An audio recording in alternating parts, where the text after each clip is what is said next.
કચ્છના ચેરિયાના જંગલોમાં વિશ્વ પ્રખ્યાત સુંદરવન જેવું પ્રવાસન સ્થળ વિકસાવવા પ્રયાસો થઈ રહ્યા છે। ધોરડો બાદ કચ્છના ચેરિયામાં પણ પ્રવાસન માટે આકર્ષણનું કેન્દ્ર સાબિત થશે। સમગ્ર દેશમાં ફોરેસ્ટ સર્વે ઓફ ઇન્ડિયાના વર્ષ 2021ના રિપોર્ટ મુજબ કુલ 4,992 ચોરસ કિલોમીટરમાં ચેરના જંગલો ફેલાયેલા છે। પશ્ચિમ કચ્છ ડીસીએફ યુવરાજસિંહ ઝાલાએ જણાવ્યું હતું કે કચ્છના ચેરિયા આચ્છાદિત વિસ્તારોમાં પ્રવાસન વિકસાવવાના પૂરતા પ્રયાસો થઈ રહ્યા છે।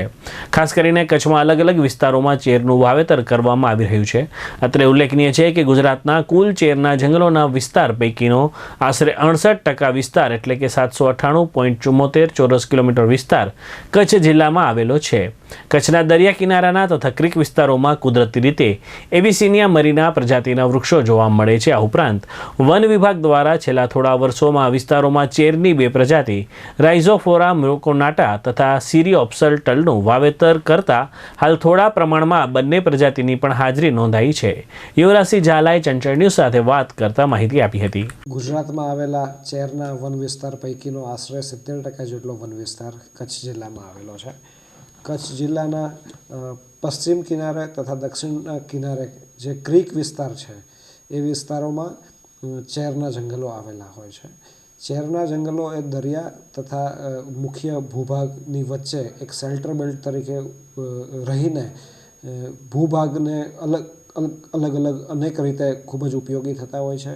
જેમ કે વાવાઝોડા સામે રક્ષણ, ખારી હવા સામે રક્ષણ, ખારાશને આગળ વધતી પણ અટકાવે છે। આ ઉપરાંત આ વિસ્તારમાં રહેતા પશુ પક્ષીઓ માટે પણ એક ખોરાક ઉપરાંત આશ્રયસ્થાન તરીકે પણ ઉપયોગી છે। કચ્છ જિલ્લાની વાત કરીએ તો વન વિભાગ દ્વારા લખપત અને અબડાસા તાલુકામાં ચેરનું વાવેતરની પર અત્યારે કામ કરવામાં આવી રહ્યું છે।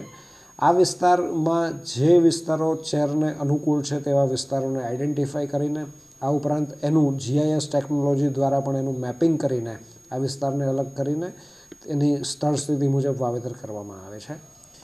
કચ્છની વાત કરીએ તો કચ્છમાં કુદરતી રીતે જોવા મળતા એબિસિનિયા મરીના પ્રજાતિના જે ચેર છે એના સિવાય અન્ય પ્રજાતિ કે જે રાઇઝોફોરા મ્યુકોનાટા અને સિરિયોપ્સલ એ બંનેના સીડ પણ કચ્છના અખાતના અન્ય વિસ્તારોમાંથી લાવીને અહીંયા વાવેતર કરવામાં આવી રહ્યા છે।